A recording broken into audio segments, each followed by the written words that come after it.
Hey, what's good, my fellow masters? So I was about a quarter of the way through editing this particular video, intending to get it out on the last day of the Christmas 2021 rerun event. But then I saw the announcement for the Halloween campaign and it kind of threw things off. At any rate, had to make some adjustments for the extra SQ from the Halloween campaign, and here we are. Essentially, I thought it would be good to go over what we can expect for events and campaigns for the remainder of 2022, along with some other things. It's hard to believe, but there's just roughly 2.5 months left in the year, and then we come to the much anticipated New Year's 2023 campaign and the release of Senji Muramasa. So let's see what's coming up, shall we? Oh, and cue in the caveat that the timing of these events and campaigns can be subject to change. These are just an estimation. Plus, surprise campaigns like this Halloween one can come up as well. My previous video covered the current Halloween 2022 campaign that will be ongoing until the end of the month. Now, because a certain Lost Belt Chapter 5.5 was announced to be released sometime in November, we can be relatively certain the next event will be Imaginary Scramble, to start, well, probably around late October. Now, a quick PSA on Imaginary Scramble. The eligibility requirement is to have cleared Lost Belt 1 Anastasia. However, it should be noted that Imaginary Scramble's story covers the events up to Lost Belt 4, so be warned, there will be some spoilers for Lost Belt 4 if you have yet to reach it. If you're unable to clear Lost Belt 4 before the event, then a method to avoid spoilers would be to skip all of the event story scenes and then revisit them through the event quest log via the My Room menu option Materials. Not exactly ideal, but it is an option to consider. Just prior to the Imaginary Scramble event will be its pre-release campaign. So when this pre-release is announced, then we'll likely to still have about a week before the actual event itself. I bring this up for those that have not yet cleared Lost Belt 1, as there will be some time to catch up if you're interested in participating in the Imaginary Scramble event. The pre-release is expected to have an AP cost reduction campaign to aid as many players as possible to catch up. Now, there is no welfare servant in the event if you're wondering about incentive, but there looks to be tons of rewards and some interesting event mechanics. And notably, the Imaginary Scramble event has not had a rerun scheduled on JP up to this point. Though, given its implied relevance to the Lost Belts, my speculation is that it will eventually be added as a main interlude in the future. But then again, that's just my speculation, so don't quote me on that. For the month of November, we can expect a few campaigns and the release of a main story chapter. I'm guessing we'll get NA's 19 million downloads campaign in the first half of the month. Typically, NA gets these campaigns about 2 weeks ahead of how it occurred on JP, which was November 25th back in 2020. So that's why I'm thinking it'll be in the first half of November.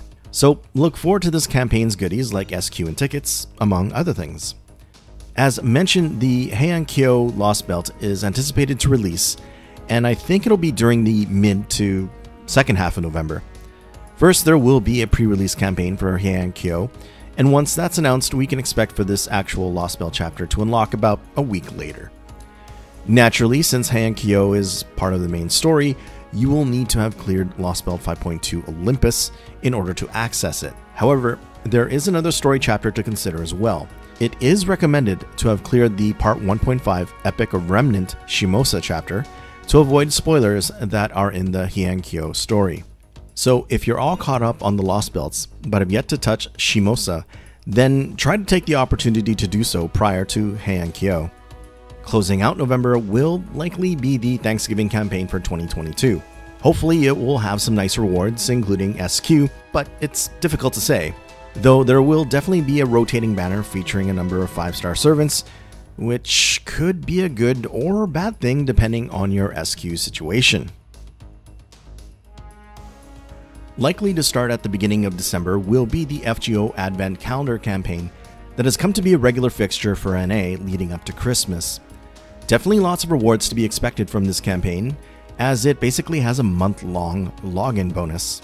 Then probably slotted in the first half of December will be the Interlude Campaign 15. 7 servants will have new interludes, and all interludes will cost half their normal AP. A good chance to try and gain some SQ from unfinished servant interludes if you have them. I also anticipate for the 2000 day anniversary to hit around mid-December, as typically the English version of FGO gets these about a month earlier to how it occurred on JP. The main feature of December is undoubtedly the final event of the year, the Christmas Lottery event. It will have the welfare servant Karna Santa, a 4-star saber. But not to worry, the eligibility requirement for this event is just to have cleared Fuyuki. Among lottery events, the Christmas ones tend to have slightly more in the way of material rewards. And notably for this Karna Christmas Lotto is the inclusion of the heavily sought after Void Dust among the Lotto rewards lineup. A material that I know many have been desperately wanting to stock up on, myself included. Capping the year off is the expected relatively short New Year's Countdown campaign. And based on what occurred on JP in 2020, then it's likely to be a 3-day login bonus of some golden apples and a summon ticket.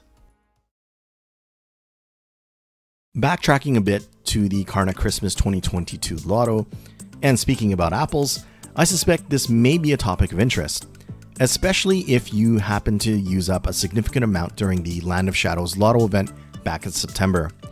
Now, I had intended to cover this information not too long after Shisho Fest, but alas, you know how things happen. So here's a breakdown of apples, up and including those from the Christmas 2022 Lotto event.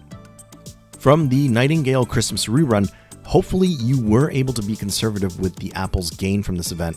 If you were, then from the first clears of its free quests, you would have gained 1 bronze, 3 silver, and 4 golden apples, and of course the apples from the 10 Lotto reward lineups, providing an additional 30 bronze, 20 silver, and 10 gold. The pre-release campaign from the Imaginary Scramble event is expected to provide 6 bronze, 6 silver, and 6 golden apples from login bonuses. The Imaginary Scramble event itself should have 3 silver and 9 golden apples, obtainable from first clears of the free quests and from an exploration feature of the event. The 19 million downloads campaign will have the typical login bonuses that feature 10 silver and 10 golden apples as rewards. This brings us to the Christmas 2022 event, which will provide its own fair share of apples to use for lotto farming. From its free quests, 1 bronze, 3 silver, and 4 golden apples can be obtained. A further 20 silver and 10 golden apples from clearing the first 10 reward lineups of the lottery, plus 30 more bronze apples. Keep in mind the bronze apples actually have no limit, and every reward lineup cleared will provide 3. And there is also a special rewards lineup that will provide another 5 golden apples. Totaling up everything should give us a combined 68 bronze apples, with the potential for more depending on how many lotto boxes are farmed during Christmas 2022, 65 silver apples, and finally 58 golden apples. Now, there are a couple more campaigns that could potentially provide some apples. However, since these are mainly my speculation, I wanted to keep them separate. The Thanksgiving campaign in the latter half of November is pretty much a certainty, but what isn't a certainty is whether or not any apples will be included in the campaign. It's been a mixed bag over the years. 2017 had 8, 2018 had 6 bronze, 6 silver, and 6 gold, 2019 had 10 silver and 10 gold, and then 2020 and 2021 had no apples at all. Given the pattern, it's difficult to predict what this year will bring. Personally, I don't think it will be 0, so I'm going to go with the next lowest amount for gold apples at 6 for this year. But again, this is all just a guess on my part. On JP, there was a special Waltz in the Moonlight Lost Room song release campaign in early December, and it had a login bonus that included 1 silver and 1 golden apple. It's possible we will get a counterpart to this, similar to the recent FGO The Stage Solomon release. So who knows, perhaps something will come up so we can at least get the commemoration CE from Waltz in the Moonlight. Lastly, the December Advent Calendar campaign. The Apple awards from this have not really been consistent based on previous years. 2019 had 4 gold, 2020 had 3 silver and 10 gold, 2021 just 3 gold.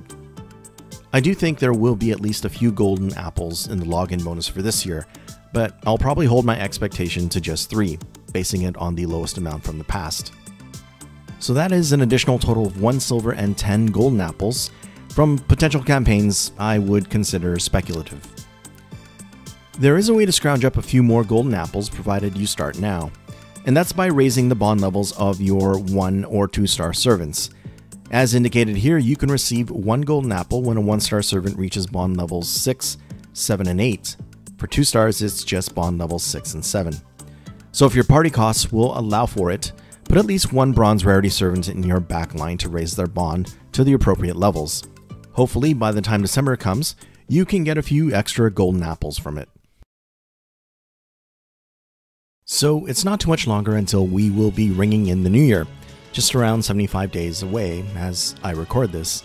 And then those eagerly awaiting for Muramasa's release will be able to roll finally. The question is, how are SQ savings up to this point? Well, if you're like me, you may have used up quite a bit of SQ reserves to roll for Himiko. In the worst case, you're starting from scratch. Well, let's see how many SQ can potentially be saved from now until January 1st, the first day of Muramasa's banner.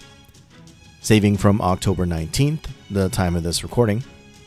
As mentioned, there are 75 days until the banner, and from daily logins, total logins and weekly missions, 102 quartz and 10 summon tickets. 15 tickets from the monthly Mana Prism Shop refresh for November to January. 184 St. Quartz and 24 tickets from events and campaigns including the New Year's campaign login bonus. 1 SQ from an interlude of a free servant, the 2-star Archer Paris. 16 quartz from a projected 4 server maintenance, which brings about a combined total of 303 St. Quartz and 49 summon tickets to use at the beginning of Muramasa's banner. There could be another potential 21 SQ if we were to include limited and story-locked interludes and rank-up quests released from now until then. And another possible 10 more SQ from my speculation of what a Thanksgiving campaign may bring. Now, if you were to wait until, say, the second to last day of the banner, which I will assume to be January 14th, then the conservative total would increase to 323 St. Quartz and 52 tickets. This includes the rewards from the New Year's campaign panel missions, which will likely take several days to finish. Of course, not everyone is saving for Muramasa, and January does contain a couple of other SSR banners worthy of some St. Quartz. If you instead were looking to roll for Space Ishtar during the Saber Wars 2 event rerun, expected around the beginning of January, then there should be a possible 340 St. Quartz and 58 summon tickets. This is based on rolling January 19th, my assumed second to last day of the event, and this includes the SQ and tickets obtainable from Saber Wars 2 itself. Expected immediately on the heels of the rerun of Saber Wars 2 is the Little Big Tengu event and the release of Taira no Kagekiyo. So if this Avenger Ushi is someone that you've been targeting, but are just starting to save from scratch now, then let's assume we're saving up to the second to last day of the event, projected to be February 2nd. With that criteria, there should be a combined 409 quartz and 69 tickets that can be saved. This includes SQ and tickets from Little Big Tengu and the Chinese New Year campaign. Of course, I probably shouldn't neglect the new SSR servants leading up to Muramasa.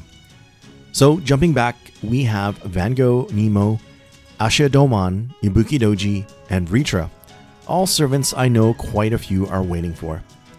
Unfortunately, there is not really much time left to save for Gogh and Nemo, who will be released with the Imaginary Scramble event. But just for reference, if I were to use October 31st as a date to roll, then we're looking at enough for at least an 11-shot multi and some change. As for the Kagekiyo banners featuring Ashiya Douman and Ibuki Douji, let's suppose a target date of November 20th, by which there should be a combined 141 St. Quartz and 19 tickets saved up by that date. And this optimistically includes the SQ from the Kagekiyo story quests. And finally for Vritra, who releases with the Christmas 2022 event, again, let's presume saving up to the last moment and a target date of December 27th. Combining everything together should total 271 St. Quartz and 32 tickets. And that, my fellow masters, more or less summarizes what can be expected for certain time periods of saving quartz up to the latter half of January. Please Please keep in mind that I did make my own assumptions on the dates, so depending on how things actually turn out, your results may vary. That covers everything I wanted to discuss in this video. It wasn't strictly an update on SQ savings, as I combined some things like the Apple resources that I was supposed to cover earlier if circumstances allowed. At any rate, this also served as a way for me to just get up to date on the state of things. I hope you enjoyed it, and if you did, please hit that like button. And please let me know in the comments if there was some sort of resource count you would like to see covered in the future. Thank you for watching, and we'll see you in the next one.